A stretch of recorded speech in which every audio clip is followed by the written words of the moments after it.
नमस्कार, मैं अमित द्विवेदी आप सभी का स्वागत करता हूँ अपने इस चैनल पर। और आपको बता दूं, पीछे सड़क आप खाली देख रहे हैं, अभी ये भर जाएगी क्योंकि बिना गाड़ी के मैं कोई बात नहीं करता हूँ। और मेरे साथ आज एक ऐसी मोटरसाइकिल है जिसे आप हर कोई जानता है इस बाज़ार में, और ये है रॉयल एनफील्ड की एक मोटरसाइकिल। और मैं करने जा रहा हूँ इसका कस्टमर रिव्यू। और आ चुके हैं आनंद जी, जिसकी है ये मोटरसाइकिल, और इन्होंने इस मोटरसाइकिल के साथ बहुत कुछ किया हुआ है। तो स्वागत करते हैं आनंद का। आनंद,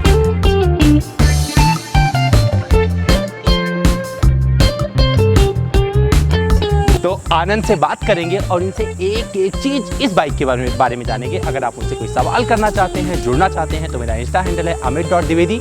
और सबसे बड़ी बात, पहली बार चैनल पर आ रहे हैं तो इसे सब्सक्राइब कर लीजिए। पूरा वीडियो जरूर देखिएगा, बहुत ही इंटरेस्टिंग होने वाला है।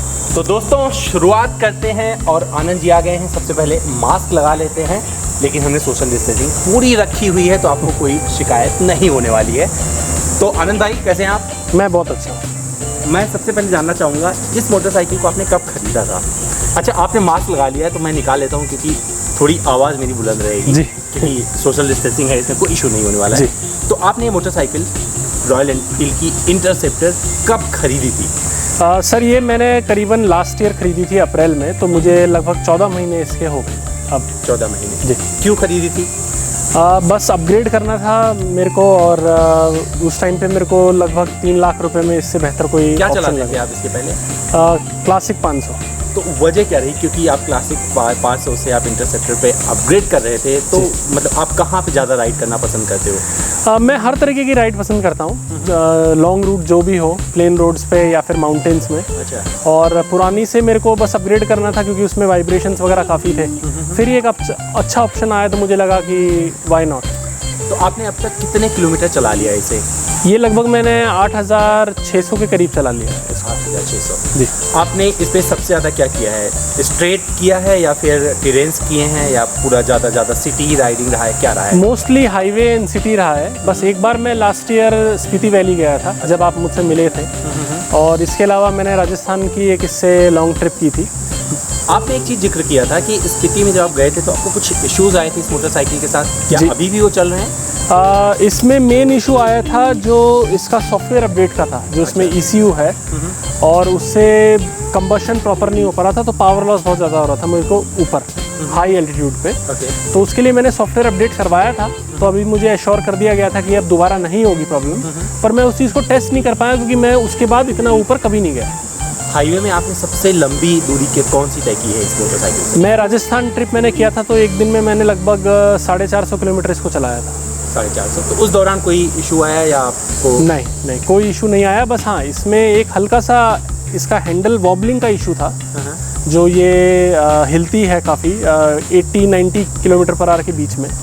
तो वो उन्होंने रेक्टिफाई कर दिया था। मेरा front disc, front rim, front tyre और बेयरिंग वगैरह चेंज किया था, बट वो इशू अब दोबारा आने लग गया। क्वालिटी इश्यूज कुछ इसमें आप बता रहे थे? जी, क्वालिटी इश्यूज़ ये है कि जैसे रस्टिंग की प्रॉब्लम है, इसके एग्जॉस्ट में रस्ट लग गया था, तो उन्होंने उसमें कोई पेस्ट लगाया, तो उसके बाद से वो रस्टिंग की प्रॉब्लम नहीं आ रही है। फ्रंट डिस्क में इसमें रस्ट काफ़ी ज़्यादा आ रहा था, तो उनके लिए उन्होंने जो मेरा फ्रंट डिस्क है वो वारंटी में चेंज कर दिया। पर अब अगर मैं आपको दिखाऊंगा तो उसमें फिर से वो ही रस्ट के इश्यूज़ आने लग गए। दोबारा मैं दिखाऊंगा इसको, मैं इसमें डाल रहा हूँ जी, तो देख पाएंगे लोग जी। और इसके अलावा अगर बहुत सारे लोग जानना चाहते हैं, क्योंकि एक ऐसी जगह है जहाँ पर लोग माइलेज बहुत ज़्यादा मायने रखता है लोगों के लिए। जी जी, बिल्कुल। कुछ भी गाड़ी चला रहे हो माइलेज पूछते हैं, तो मैं आपसे भी जानना चाहूँगा, क्योंकि लोग जानना चाहते हैं इंटरसेप्टर 3 कंडीशन में क्या माइलेज है, जब पहाड़ पे चल रहे होते हैं जी, और या फिर आप हाईवे पे होते हैं या फिर आप सिटी राइडिंग कर रहे होते हैं, तीनों का बताइएगा मुझे आप। हाईवे पे अच्छा देती है ये एवरेज, लगभग 24, 25, 26 दे देती है आराम से। सिटी राइडिंग में मैं सेटिस्फाइड नहीं था इससे। कभी कभार मुझे ऐसा भी लगा कि इसने 17-18 का भी मुझे एवरेज दिया है, या उससे भी कम दिया है, 16 का भी कभी दिया है। और माउंटेन्स में भी लगभग इतना ही रहा, 20 से ज़्यादा मुझे लगता नहीं कि इसने कभी भी मुझे एवरेज दिया है। तो आपको लगता है क्या इतने बड़े इंजन से, जो इसका इंजन है, उससे आपको और ज़्यादा उम्मीद थी माइलेज की? हाँ, थोड़ा हो सकता था, क्योंकि 15, 16, 17 अगर दे रही है सिटी में तो काफ़ी कम हो जाता है। तो इस वाले इंजन के साथ क्यों अपग्रेड किया आपने? क्या पावर आउटपुट देख रहे थे या कुछ और देख रहे थे? हाँ, मुझे एक पैरेलल ट्विन इंजन इसमें मिला, और 47 bhp आउटपुट है, और टॉर्क इसका 52 Nm टॉर्क है, जो कि काफ़ी रिस्पेक्टेबल है कंसिडरिंग कि ये 3 लाख के ब्रैकेट में बाइक फिट हो जाती है। ऑन रोड टैक्स वगैरह सब इंश्योरेंस लगाने के बाद। तो इसमें मुझे कोई और ऑप्शन लगा नहीं। ड्यूक 390 है, बट वो एक सिंगल सिलेंडर बाइक है, 43 bhp निकालती है, और मुझे एक लेड बैक क्रूज़र बाइक चाहिए थी, तो वो मुझे इससे आपने अब तक कितनी सर्विस करवाई इस मोटरसाइकिल की? इसकी सर अभी तक 2 मैंने सर्विस करवाई है, जिसमें ऑयल चेंज, फिल्टर चेंज, ये सब चीज़ें हुई, और एक इसका चेकअप हुआ था 5000 किलोमीटर का। 5000 किलोमीटर चेक। तो आपने कितने रुपए खर्च किए हैं इसकी सर्विस? फर्स्ट सर्विस थोड़ी सी मेरी महंगी थी, या शायद चेकअप थोड़ा सा महंगा था क्योंकि मेरे फ्रंट डिस्क पैड चेंज हुए थे। इस बार जो है मैंने सर्विस करवाई है, जो 10,000 किलोमीटर 12 मंथ्स की होती है, उसमें मुझे 2400 रुपये देने पड़े, जो कि ज़्यादा नहीं था, जिसमें कि ऑयल चेंज हुआ और ऑयल फिल्टर चेंज हुआ और एयर फिल्टर वगैरह क्लीन हुआ और बाकी जनरल चेकअप हुआ। तो कुल दोनों सर्विस पे अब तक आपने 2 सर्विस करवाई, तो कितना खर्चा है लगभग? आप मान के चलिए 7000 रुपये मैक्सिमम, इससे ज़्यादा नहीं। तो आप उससे खुश हैं? हाँ, क्योंकि एक साल में मुझे 7000 रुपये लगाना पड़ा। पहले जितनी भी बाइक्स थी रॉयल एनफील्ड की, उनका सर्विस इंटरवल कम किलोमीटर्स पे था, जैसे कि जनरली 90 डेज़ का होता था ना, ±15 डेज़ या 3000 किलोमीटर में। तो इसका सर्विस इंटरवल काफ़ी लंबा है, 10,000 किलोमीटर पे आपको ऑयल चेंज कराना है। इसकी सीट काफ़ी फ्लैट है, तो आप राइड करते हैं तो आपको लगता है ये बहुत कंफर्टेबल है? क्योंकि कई लोगों को फ्लैट सीटें बहुत अच्छी लगती हैं।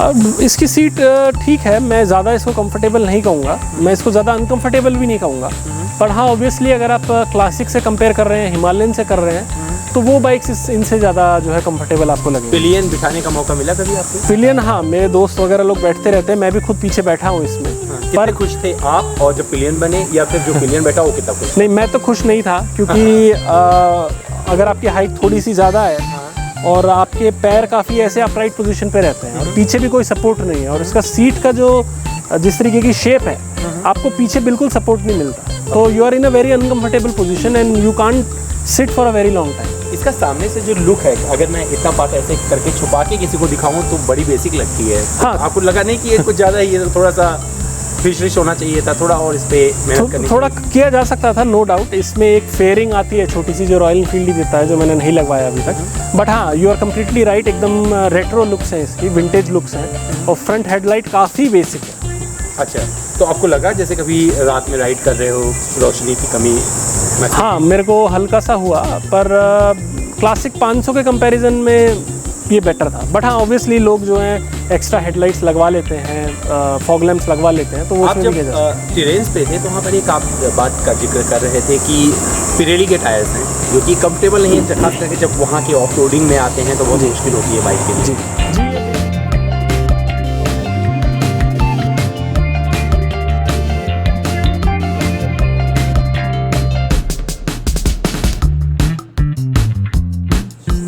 ये बेसिकली रोड टायर्स हैं, तो ऑफ रोडिंग में जाहिर सी बात है इसमें मुझे काफ़ी प्रॉब्लम आई, क्योंकि बाइक जंप कर रही थी पत्थरों पे और जो लूज़ ग्रेवल सर्फेसेस थे उन पे।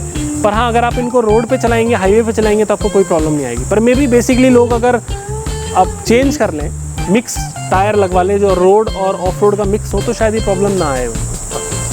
आपको लगता है कि अगर मैं बोलूँ कि रॉयल एनफील्ड को आप सजेशन देना चाहें इस बाइक को लेके कि इसके साथ आप क्या करना चाहिए, क्योंकि कभी ना कभी इसका एक फेसलिफ्ट आएगा, एक नया अंदाज आएगा, चीज़ें होंगी, क्योंकि ये लोगों ने पसंद किया तो 100% कुछ ना कुछ नज़र आएगा, तो आप हिसाब से अगर आपसे वो फीडबैक मांगेंगे तो क्या दोगे? मैं रॉयल एनफील्ड से यही कहूँगा कि इसमें जो बाकी की चीज़ें हैं, जैसे मेरे डिस्क में वापस रस्ट आने लग गया और थोड़ी बहुत चीज़ें हैं कि वो रेक्टिफाई अभी तक नहीं हो पाई, कि मेरी हैंडल में वॉबलिंग का इशू है, जो बहुत सारे इंटरसेप्टर राइडर्स को पूरे इंडिया में आ रहा है अलग अलग जगह। तो मैं यही कहूँगा कि क्वालिटी पे ध्यान दिया जाए प्रोडक्ट की, और ओवरऑल पैकेज को देखा जाए। मैं मानता हूँ कि उनके भी कंपल्शंस है कि उनको 3 लाख के आसपास ही एक बाइक रखनी है, पर मुझे लगता है कि क्वालिटी भी मैटर करती है। अगर लॉन्ग टर्म कंपनी को अपनी इमेज के बारे में सोचना है तो उन्हें एक प्रोडक्ट ऐसा देना पड़ेगा जो ओवरऑल सेंस में बिल्कुल अच्छा। उन ग्राहकों को आप क्या सलाह दोगे जो इसे खरीदने का प्लानिंग कर रहे हैं? मैं ये कहूँगा कि बहुत अच्छी बाइक है और 3 लाख रुपए के आसपास में आपको बहुत अच्छा पैकेज मिल रहा है। पर चूंकि ये रॉयल एनफील्ड है और पुराने जो रॉयल एनफील्ड के राइडर्स हैं उनको मालूम ही होगा कि कुछ ना कुछ क्वालिटी इशूज़, कुछ ना कुछ छुटपुट काम इसमें होते ही रहते हैं, तो वो इसमें भी हैं, पर पुरानी बाइक से कम है। तो अभी इसके साथ आप कंटिन्यू करोगे या इसे निकाल के कहीं और अपग्रेड करने की सोच? मेरा अपग्रेड करने का मन था और कुछ ऑप्शंस भी थे, लेकिन अभी देखते हैं, ये कोरोना वायरस में सब चीज़ जो है ऊपर नीचे हो गई है, तो लेट्स सी आगे क्या होता है। इसके साथ अगला कौन सा ट्रिप करने वाले हो आप? इसके साथ जैसे ही लॉकडाउन खुले मुझे तो पहाड़ों पे जाने का मेरा मन है, तो जहाँ भी मौका लगेगा मैं हिमाचल, उत्तरांचल या JNK में से जहाँ भी जो है ज़रूर जाऊँगा। Thank you Anand, thank you so much. Thank you. तो दोस्तों ये थे आनंद भाई। आनंद भाई एक काम करिए, अपना नूरानी चेहरा दिखाइए और अपना पूरा नाम बताइए, क्योंकि इनका सरनेम मैं ले नहीं पाता हूँ और अब मैं मास्क लगा लेता हूँ क्योंकि आनंद भाई ने निकाल दिया है। तो मेरा नाम आनंदमय दूहन। इधर आके पास से बोलिए, आवाज़ नहीं आएगी। मेरा नाम आनंदमय दूहन है, तो थोड़ा सा लंबा नाम है। चलेगा, नाम इनका बहुत अच्छा है और इनका नाम जितना कठिन है ये उतने ही सहज इंसान है। तो दोस्तों ये थी रॉयल इनफील्ड की इंटरसेप्टर। कुछ प्रॉब्लम्स हैं इनको, लेकिन बहुत कुछ इन्होंने इसके साथ जिया है। इसी वजह से 8,500 किलोमीटर इस मोटरसाइकिल को आनंद भाई ने चलाया है। उम्मीद करता हूँ आपको हमारा वीडियो पसंद आया होगा। कुछ जानना, जुड़ना चाहते हैं तो फटाक से मेरे इंस्टाग्राम पर भी आप आ सकते हैं। मेरा इंस्टा हैंडल है amit.dwivedi। मुझसे या फिर आनंद भाई से कोई सवाल करिए। आनंद भाई को भी मैं टैग कर दे रहा हूँ अपने इंस्टा स्टोरी में, तो आप इनका हैंडल भी वहाँ से देख सकते हैं और फटाक से आप इनसे सवाल कर सकते हैं। दोस्तों अपना ध्यान रखिएगा।